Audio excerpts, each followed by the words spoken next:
రాజకీయాలకు good bye చెప్పిన మాజీ ఎంపీ కేసినేని నాని మళ్లీ తన సోషల్ మీడియా పోస్టులతో విజయవాడ రాజకీయాల్లో వేడి పెంచుతున్నారు. తన సోదరుడు విజయవాడ ఎంపీ కేసినేని చిన్నిపై వరుస ఆరోపణలు చేస్తూ రాజకీయంగా ఇరకాటంలో పెడుతున్నారు. మాజీ ఎంపీ నాని సన్నిహితులపై ఎంపీ కేసినేని చిన్ని కేసులు పెట్టించి వేధింపులకు పాల్పడుతున్నారనే ఆరోపణలు బలంగా వినిపిస్తున్న నేపథ్యంలో కేసినేని బ్రదర్స్ మధ్య మళ్లీ రాజుకున్న సోషల్ మీడియా వార్ చర్చనీయాంశంగా మారింది. రెండుసార్లు విజయవాడ ఎంపీగా పనిచేసిన కేసినేని నాని చంద్రబాబు మార్క్ మోసపూరిత రాజకీయాలు భరించలేక టీడీపీని వీడి గత ఎన్నికలకు ముందు వైఎస్ఆర్సీపీలో చేరి పోటీ చేశారు. ఎన్నికల ఓటమి తరువాత రాజకీయాలకు దూరమయ్యారు. అయితే ఇప్పుడు సోషల్ మీడియా వేదికగా తన సోదరుడు విజయవాడ ఎంపీ కేసినేని చిన్నిపై తీవ్ర విమర్శలు చేస్తూ ఆయన వార్తల్లో నిలుస్తున్నారు.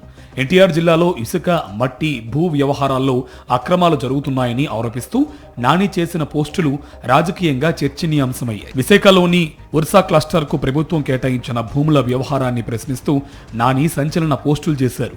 ఈ డీల్ వెనుక రాజకీయ, వ్యాపార ప్రయోజనాలు ఉన్నాయని ఆరోపించారు.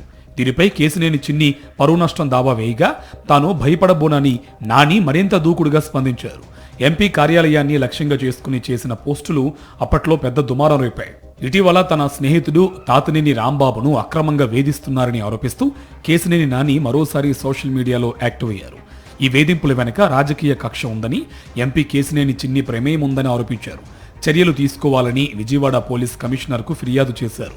అయినా ఫలితం లేకపోవడంతో పోలీసు అధికారులపై చర్యలు తీసుకోవాలని డిమాండ్ చేస్తూ హ్యూమన్ రైట్స్ కమిషన్ను ఆశ్రయించడం చర్చకు దారితీసింది. ఎంపీ కేసినేని చిన్ని కార్యాలయం కేంద్రంగా అక్రమాలు, అవినీతి జరుగుతున్నాయంటూ మాజీ ఎంపీ కేసినేని నాని వరుస పోస్టులు పెడుతున్నారు. ఈ ఆరోపణలకు కేసినేని చిన్ని వర్గం కూడా సోషల్ మీడియాలో కౌంటర్ ఇస్తుంది. దీంతో కొంతకాలంగా చల్లారిన కేసినేని బ్రదర్స్ రాజకీయ పోరు మళ్లీ సోషల్ మీడియా వేదికగా హాట్ టాపిక్ గా మారింది. విజయవాడ రాజకీయాల్లో కేసినేని బ్రదర్స్ ట్వీట్ వార్ మళ్లీ వేడెక్కింది. ఆరోపణలు, ప్రత్యారోపణలతో సోషల్ మీడియా యుద్ధం కొనసాగుతూ ఉండగా ఈ వివాదం ఎటు దారి తీస్తుంది అన్నది ఆసక్తికరంగా మారింది. మరిన్ని అప్డేట్స్ కోసం ఛానల్ ను సబ్స్క్రైబ్ చేయండి. నోటిఫికేషన్స్ కోసం బెల్ ఐకాన్ పై క్లిక్ చేయండి.